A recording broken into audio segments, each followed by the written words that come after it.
Hey guys, today we go over a shocking reality where we learn that Gaza photojournalists who worked for the AP and Reuters were embedded with Hamas on October 7th.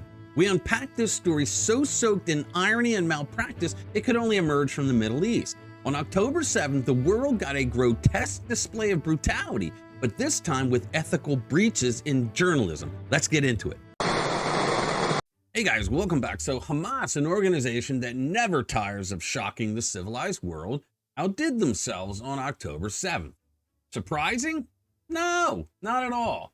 Innocent lives, men, women, children, the elderly, we know all about it. But what we didn't really know was that Gaza-based photojournalists from outlets like the Associated Press and Reuters were there too. And they weren't there as horrified bystanders, mind you, but as early birds catching the horror of terror. Now, how did they know to be there on a supposedly calm Saturday morning? Perhaps they have a better forecasting tool than most meteorologists, a crystal ball maybe, or was it a leak from Hamas? And the cast of characters? 4 names from the AP stood out in photo credits: Hassan Eslea, Yusuf Masood, Ali Mahmoud, and Tem Ali. Let's just say that they were remarkably well positioned for what took place. Now, remember when CNN, when you would see them outside of a building before the FBI was going to raid some Republican conservative for doing nothing wrong? Remember they were there before the raid even happened? That's what this was like. Now take this guy Eslea. He's a CNN freelancer as well. Not only does he cross into Israel, but he also takes pictures of a flaming Israeli tank and happens to catch infiltrators. Now, how convenient.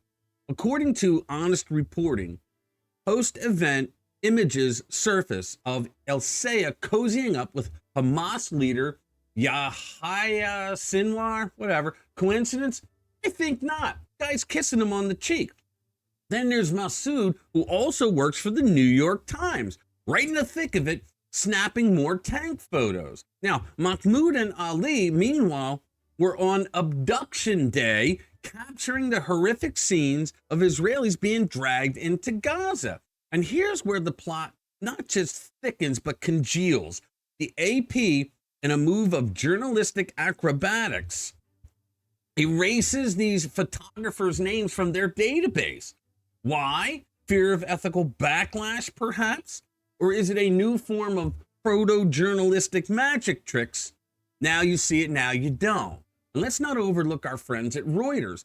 Their photographers, Mohammed Fayek Abu Mustafa and Yasser Kiti, I hope I murdered these names, were coincidentally at the border too, capturing, guess what? More burning tanks and a lynch mob in action. The big question: were these so-called journalists just doing their jobs, or were they part of Hamas's sickening script?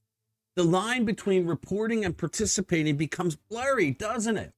In the end, we're left wondering, when media outlets pay for and publish materials obtained under such dubious conditions, what does that say about their standards? And more importantly, where does that leave us, the audience, in discerning fact from carefully orchestrated fiction?